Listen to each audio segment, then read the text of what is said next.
نحمده ونصلي على رسوله الكريم اما بعد فقد قال الله تبارك وتعالى في القرآن الكريم اعوذ بالله من الشيطان الرجيم بسم الله الرحمن الرحيم وجاوزنا ببني إسرائيل البحر فأتوا على قوم يعكفون على أصنام لهم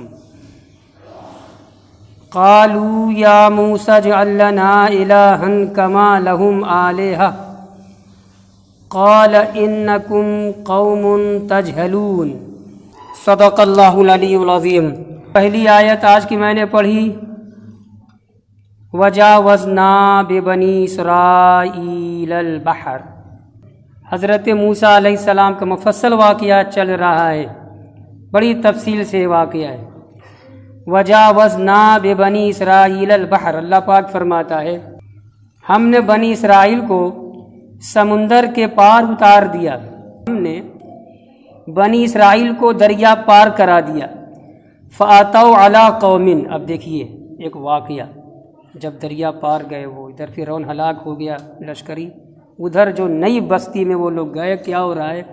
فَأَتَوْا عَلَىٰ قَوْمٍ يَعْكُفُونَ عَلَىٰ أَصْنَامٍ لَهُمْ، تو ان کا گزر ہوا، بنی اسرائیل کا گزر ہوا علی قومین، ایک ایسی قوم کے پاس سے، یعکفون علی اصنام لہم، جو قوم اپنے بتوں کو لیے بیٹھی تھی، کوئی قوم تھی، اس کا منظر قرآن نے بیان کیا ہے۔ فاتو، تو وہ آئے، یعنی بنی اسرائیل آئے، جب دریا پار کرا دیا تو آئے، علی قومین، ایک ایسی قوم کے پاس آئے، یا ان کا گزر ہوا، دیکھا ایسی قوم میں، کیسی قوم ہے؟ یعکفون علی اصنام لہم، جو قوم، ایک ایسی قوم کے پاس سے بنی اسرائیل کا گزر ہوا، ایسی قوم کے پاس سے جو قوم اپنے بتوں کو لیے بیٹھی تھی۔ ارے بھائی دیکھا دیکھا چلے جاتے، موسیٰ علیہ السلام ساتھی میں ہیں کہ ہمارے نبی، ہمارے قائد رہنما آگے ہیں، ہم بھی چل رہے ہیں۔ قالو، جب دیکھا ایک عجیب منظر ان کو لگا، قالو، کہا، کس نے کہا؟ بنی اسرائیل نے کہا، موسیٰ علیہ السلام کی قوم نے کہا، کوئی غیر قوم نے نہیں، موسیٰ کے اپنے لوگوں نے کہا جو ایمان لا چکے تھے، فرعون ڈبویا گیا تھا، یہ بچا لیے گئے تھے، وہ قوم کہہ رہی ہے۔ قالو، انہوں نے کہا، بنی اسرائیل نے کہا، یا موسیٰ، اے موسیٰ، اجعل لنا الہا، ہمارا ایک دیوتا بنا دیں آپ، ہمارا ایک دیوتا متعین کر دیں، کما لہم آلہہ، جیسے کہ یہ قوم ہے، ان لوگوں کے یہ دیوتا ہیں، سب بیٹھے ہوئے رہنا۔ اب حضرت موسیٰ علیہ السلام جلالی پیغمبر تھے نا، مگر جلال، جہاں مرضی الہی ہوئی وہاں جلال آیا، مرضی الہی نہیں ہوئی جلال نہیں آیا یا کم آیا۔ موسیٰ علیہ السلام نے قال، آگے ہے قال، موسیٰ علیہ السلام انہوں نے کہا، یعنی موسیٰ نے کہا، کس سے کہا؟ بنی اسرائیل سے کہا، ارے اللہ معبود برحق ہے، ہو گیا نا۔ قال، موسیٰ نے کہا، انکم قوم تجہلون، تم جاہل قوم ہو، جلال ابھی اتنا ہی تھوڑا سا ہوا ہے۔ انکم قوم تجہلون، اپنی قوم بنی اسرائیل سے موسیٰ علیہ السلام کہہ رہے تم لوگ ایسی قوم ہو جو جہالت کرنے والی ہے، یعنی تم جاہل قوم ہو۔ عاشورہ کے دن تفسیر کر رہے ہیں، عاشورہ کا دن تھا، عاشورہ 10ویں محرم کو کہتے ہیں، تو 10ویں محرم کو حضرت موسیٰ علیہ السلام نے شکرانے کے طور پر روزہ رکھا، آئندہ سال 10ویں محرم کو روزہ رکھا، ایک روزہ۔ رمضان کے روزے جب فرض نہیں کیے گئے تھے تو 10ویں محرم کا روزہ واجب تھا، ضروری تھا۔ رمضان شریف کے روزے کی جب فرضیت کی ہو گئی، حکم آ گیا، تو محرم کا روزہ یہ نفل ہو گیا، ایک پوائنٹ جو حدیث میں آیا ہے۔ دوسری بات جو حدیث میں آئی ہے وہ یہ کہ 10ویں محرم جب مکے سے مدینہ ہجرت کر کے حضور علیہ السلام آئے تو مدینہ کے یہودیوں کو دیکھا کہ 10ویں محرم کو روزہ رکھ رہے ہیں، تو آپ نے پوچھا، دریافت فرمایا، یہ کیسا روزہ تم لوگ رکھتے ہو؟ کیا اس کی حقیقت ہے؟ تو ان لوگوں نے کہا کہ موسیٰ علیہ السلام کو اللہ تعالیٰ نے فرعون اور فرعونیوں سے نجات دی، 10ویں محرم تھی اور فرعونی لوگ ہلاک کر دیے گئے، ہمارے نبی موسیٰ ان کے ساتھ ایمان والے بنی اسرائیل نجات ان کو دے دی گئی، بچا لیے گئے، تو شکرانے کے طور پر ہم لوگ روزہ رکھتے ہیں۔ آقا مولا حضور محمد رسول اللہ صلی اللہ علیہ وسلم نے فرمایا مدینہ کے یہودیوں سے اچھا یہ بات ہے۔ تو موسیٰ علیہ السلام جو بچائے گئے، نجات پا گئے، ان کی قوم بھی، تو ان کے تعلق سے شکرانے کا روزہ رکھنا یہ تمہارے مقابلے میں مجھ پر زیادہ عائد ہوتا ہے، میں رکھوں گا۔ آپ نے صحابہ سے فرمایا ان کی مخالفت بھی کرنا ہے، یہودیوں کی مخالفت بھی کرنا ہے۔ یہ ایک روزہ رکھتے ہیں 10ویں محرم کو، اگر میں باقید حیات رہا، آئندہ سال میں اس دنیاوی زندگی میں رہا تو 2 روزہ رکھوں گا۔ اسی لیے ہم لوگوں کے یہاں ہے کہ 10ویں کو تو کمپلسری رکھنا ہے، نفل ہو گیا، لیکن اس کے ساتھ بھی لگانا ہے، یا 9 کو لگائے یا 11 کو لگائے۔ تو شکرانے کے طور پر انہوں نے روزہ رکھا، ان کی قوم نے روزہ رکھا، اور یہ بات آگے بڑھا کر کے میں نے حضور کے زمانے کا واقعہ بھی پیش کر دیا۔ اب آگے آیت میں ہے فَآتَوْا، ان کا گزر ہوا عَلَىٰ قَوْمٍ يَعْكُفُونَ، جب دریا پار اللہ نے کرا دیا بنی اسرائیل کو، آگے آگے موسیٰ علیہ السلام تھے، پیچھے پیچھے ان کی قوم تھی، ان کا گزر ہوا ہے کہ ایک ایسی قوم کے پاس جو قوم وہ اپنے دیوتا کہیے، اپنے بتوں کو لیے بیٹھی تھی۔ اسنام، صنم کی جمع اسنام، صنم کہتے ہیں بت کو، جمع اسنام، یہ بھی تفسیر کر دی انہوں نے اوثان۔ یعبدون من دون اللہ، اللہ کو چھوڑ کر کے وہ قوم اپنے بتوں کی پوجا کر رہی تھی۔ اسی قوم کو بنی اسرائیل نے دیکھا، کہا اے موسیٰ ہمارے لیے بھی دیوتا ایسے ہی آپ بنا دو جیسے یہ لوگ اپنا لیے بیٹھے ہیں۔ تفسیر کر رہے ہیں وَذَلِكَ أَوَّلُ شَأْنِ الْعِجْلِ، یہی واقعہ کو دیکھ کر کے بنی اسرائیل کے اندر بچڑے والا معاملہ ظہور پذیر ہوا، اور بچیا والا معاملہ میں نے 2 جمعہ پہلے بیان کیا تھا۔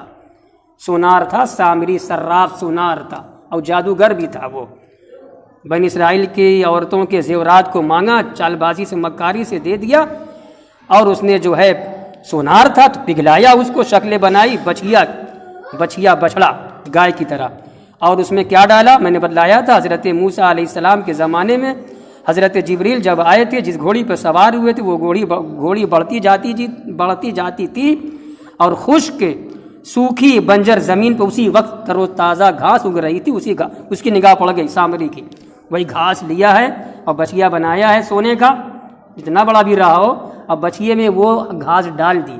میں نے کہا تھا یہ ہوتی ہے نسبت، مکاری تھی، حرام کاری تھی، وہ حرام کام تھا، شرک کے کام پر رخصانے والا اس کا کام تھا۔ مگر اللہ نے جو روح الملائکہ کا جو لقب دیا، روح، اللہ اکبر، حضرت جبریل کتنے روحانیت کے مالک، کتنے پاور کے مالک، اللہ کی طرف سے، کون کہتا کہ اپنی طرف سے۔ جبریل سوار ہیں گھوڑی پر، گھوڑی میں روحانیت، گھوڑی ٹاپ رکھ رہی ہے تو ٹاپ کے اثرات سے جہاں جہاں اس کی ٹاپ پڑ رہی ہے فوراً گھاس اگ رہی ہے۔ سوچنے کی بات ہے، عقلے میں نہیں آ رہی ہے۔ وہ گھاس لیا سامری نے اور اپنے مصنوعی بچیا میں ڈالا ہے، 1 مرتبہ بولا تھا، صرف 1 مرتبہ۔ بچیا بھینس جو آواز ہوتی ہے گائے کی، بھینس کی، 1 مرتبہ بولا، اور جب بولا تو یہی بنی اسرائیل لگے ناچنے، رقص کرنے لگے۔ اب ایک سوال ہے، سوال تو آئے گا ذہن میں نا کہ کیسے ہی بھی قوم گیرے، جاہل قوم، موسیٰ علیہ السلام نے خود کہا کہ تم جاہل قوم ہو، اپنی قوم سے کہہ رہے تم جاہل قوم ہو۔ کیا فرق ہے محمد الرسول اللہ میں موسیٰ علیہ السلام میں؟ موسیٰ جلال میں آئے تو اپنی قوم کی حماقت و جہالت پر ڈانٹے کہ تم جاہل قوم ہو۔ پیارے آقا کہیں اصحابی کا نجوم، میرے صحابہ ستاروں کی مانند ہیں۔ بہت سے پوائنٹ، ایک بات میرے ذہن میں صرف آئی، ابھی بہت پوائنٹ نکلیں گے ایسے۔ حضور رحمت عالم صلی اللہ علیہ وسلم نے اپنی شخصیت سے، اپنی تعلیمات سے بنایا ہے، سنوارا ہے، نکھارا ہے، تو پھر صحابی ہے۔ امت میں کسی کو یہ حق نہیں پہنچتا کہ کسی صحابی کی کسی غلطی پر بھی مجمع میں آ کر کے اس کو جو ہے لان تان کرے، وہ گمراہ مانا جائے گا۔ ٹھیک ہے غلطیاں ہوئی ہیں، معصوم نہیں ہیں، مگر حق بھی نہیں ہے کہ کوئی جو ہے مجمع میں ان کو روکے ٹوکے اور ان پر لان تان کرے۔ فرمایا حضور نے میرے صحابہ کو جو لوگ گالی دیتے ہیں، جب تم دیکھو کہ میرے صحابہ کو کوئی گالی دیتا ہے تو کہو لعنت اللہ علی شرکم، تمہاری بدتمیزی پہ اللہ کی لعنت ہو۔ کہنا یہ چاہ رہا ہوں، واہ مقام موسوی مقام محمدی میں فرق۔ وہ خود ڈانٹ رہے ہیں اپنے اصحاب کو، ڈانٹ رہے ہیں، جاہل کہہ رہے ہیں، اور یہاں معاملہ حضور محمد رسول اللہ کی بارگاہ سے میرے صحابہ خبردار کچھ کہنا مت، یہ سوال یہ آ رہا ہے کہ بھائی کچھ بھی تھے، وہ نبی تھے، انہوں نے کہا اپنی قوم کو تم جاہل قوم ایسا مطالبہ کر رہے ہو، تو کیا واقعی بنی اسرائیل کی نیت یہی تھی کہ ایسے ہی جو ہے ایک معبود بھی ہمارا ہو جائے اللہ کے علاوہ؟ ایک پوائنٹ ہے نا، سوال ہے، اور ہر کوئی سوال کرے گا پڑھنے والا، سننے والا، تفسیر قرآن کی آیت پڑھنے والا۔ نے تھوڑا سا اپنے طور سے ذہن انسانی میں جو ایک خلش پیدا ہو رہی ہے اس کو حل کرنے کی انہوں نے کوشش کی ہے۔ کہتے ہیں وَلَمْ يَكُنْ ذَلِكَ شَكًّا مِّن بَنِي إِسْرَائِيلَ فِي وَحْدَانِيَةِ اللَّهِ، اللہ کی وحدانیت میں بنی اسرائیل کی جانب سے یہ شک نہیں تھا۔ آپ کہیں گے، ہم کہیں گے شک نہیں تھا تو پھر کیا تھا؟ کیوں کہا ہے موسیٰ آپ بھی ہمارا دیوتا بنا دو؟ انہوں نے کہا شک نہیں تھا۔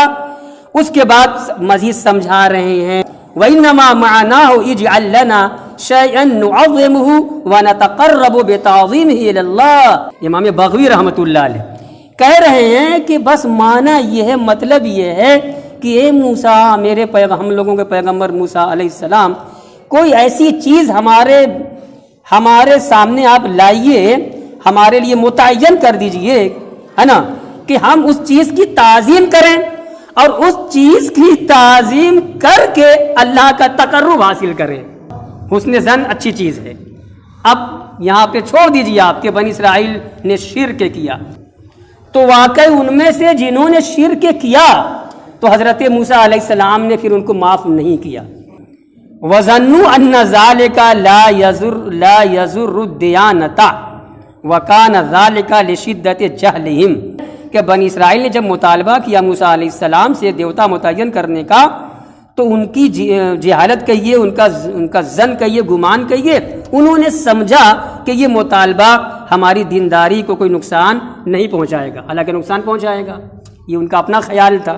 اللہ کی ذات میں، اللہ کی صفات میں غیر اللہ کو شریک کرنا شرک ہے۔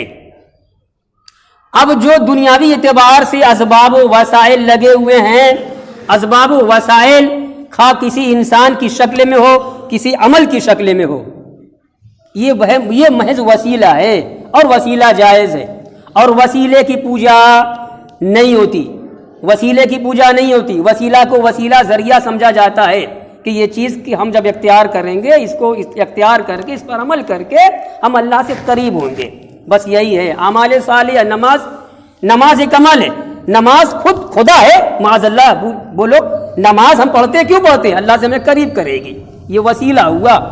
ہم کسی شیخ وقت عارف کامل کے دامن سے وابستہ ہو جاتے، کیوں ہو جاتے؟ یہ اللہ والا ہے جو بتائے گا، ہم بھی کریں گے، ہم اللہ کے قریبی ہو جائیں گے۔